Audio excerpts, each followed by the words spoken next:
Explore Hyderabad exclusive temple jewelry exhibition Nakshi Mela at Varahi Silver Jewelry KPHP.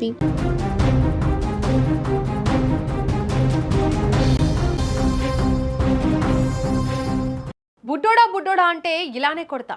నన్ను అలా పిలవాలన్నా, నా వైపు కన్నెత్తి చూడాలన్నా కూడా ఒక రేంజ్ ఉండాలి బాసు. నోటితో వాగితే మాటలే వస్తాయి. అదే నా బ్యాట్ మాట్లాడితే ప్రత్యర్థుల గుండెలు పగిలిపోతాయి.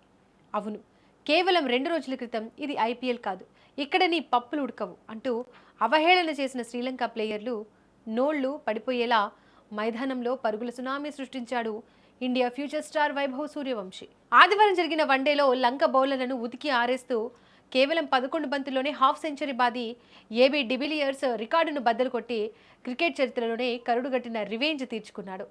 అసలు కథ తెలియాలంటే మనం సరిగ్గా 2 రోజుల క్రితం జరిగిన భారత్ శ్రీలంక మ్యాచ్కి వెళ్ళాలి. ఆ మ్యాచ్ ఎంత ఉత్కంఠభరితంగా సాగిందంటే నిర్ణీత ఓవర్లలో స్కోరు సమమై మ్యాచ్ డ్రాగా ముగిసింది. దాంతో విజేతను తేల్చడానికి సూపర్ ఓవర్ పెట్టారు. సూపర్ ఓవర్లో శ్రీలంక జట్టు 16 పరుగులు చేయగా లక్ష్య ఛేదనలో టీమిండియా కేవలం 9 పరుగులు మాత్రమే చేసి ఓడిపోయింది. భారత్ ఓడిపోవడంతో శ్రీలంక ప్లేయర్ల అహంకారం తలకెక్కింది. మ్యాచ్ ముగిసిన తర్వాత శ్రీలంకకు చెందిన ఒక ఆటగాడు వైభవ్ సూర్యవంశిని టార్గెట్ చేస్తూ తీవ్రమైన వ్యాఖ్యలు చేశాడు. ఇది ఐపీఎల్ కాదురా బుడ్డోడా, ఇక్కడ నీ పప్పులు ఉడకవు అంటూ అర్థం వచ్చేలా హేళన చేశాడు. ఐపీఎల్లోని నీ ఆటలు ఇక్కడ సాగవు అన్నట్లుగా మాట్లాడాడు. ఆ మాటలకు వైభవ్కు రక్తం మరిగిపోయింది. ఆ అవమానాన్ని తట్టుకోలేకపోయాడు. లంక ప్లేయర్ మాట్లాడిన మాటలకు కోపంతో ఊగిపోతూ అతనిపైకి దూసుకెళ్లాడు.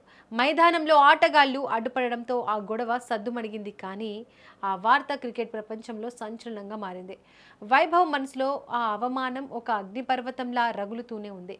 దానికి రివెంజ్ తీర్చుకోవడానికి వైభవ్కు ఎక్కువ సమయం కూడా పట్టలేదు. ఇవాళ జరిగిన మ్యాచ్లోనే ఆ కసిని, ఆ కోపాన్ని పరుగుల రూపంలో చూపించాడు.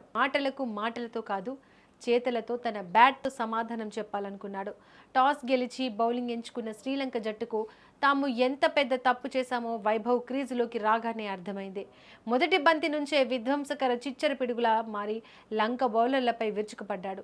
లంక బౌలర్లు బంతి వేయడమే ఆలస్యం, అది నేరుగా స్టేడియం బయటపడాల్సిందే అన్నట్లుగా బాదాడు. ముఖ్యంగా 3వ ఓవర్లో లంక బౌలర్ మహమ్మద్ సిరాజ్ వేసిన ఓవర్ను వైభవ్ పూర్తిగా నాశనం చేశాడు. ఆ ఓవర్లో 4-6-6-0-6-4 అంటూ ఏకంగా 26 పరుగులు పిండుకున్నాడు. బంతి ఎటు వెళ్తుందో శ్రీలంక ఫీల్డర్లకు కూడా అర్థమే కాలేదు. కేవలం 11 బంతుల్లోనే హాఫ్ సెంచరీ పూర్తి చేసి వన్డే క్రికెట్ హిస్టరీలోనే సరికొత్త రికార్డు క్రియేట్ చేశాడు.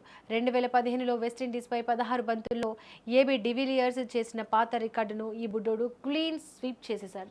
2 రోజుల క్రితం పప్పులు ఉడకవు అన్న లంక ప్లేయర్లు ఇవాళ వైభవ్ కొట్టిన కొట్టుడికి భయంతో వణికిపోయి ఫీల్డింగ్ ఎక్కడ నిలబడాలో తెలియక నోరెళ్లబెట్టారు. ఎగతాళి చేసిన వాళ్ల ముందే వాళ్ల గుండెలు పగిలేలా రికార్డులు తిరగరాయడమే అసలైన కింగ్ క్వాలిటీ. వైభవ్ సూర్యవంశీ ఇచ్చిన ఈ పవర్ఫుల్ రివెంజ్ పై మీరేమంటారు? లంక ప్లేయర్లకు సరైన బుద్ధి చెప్పాడా లేదా? కింద కామెంట్ రూపంలో మీ అభిప్రాయాన్ని తెలియజేయండి.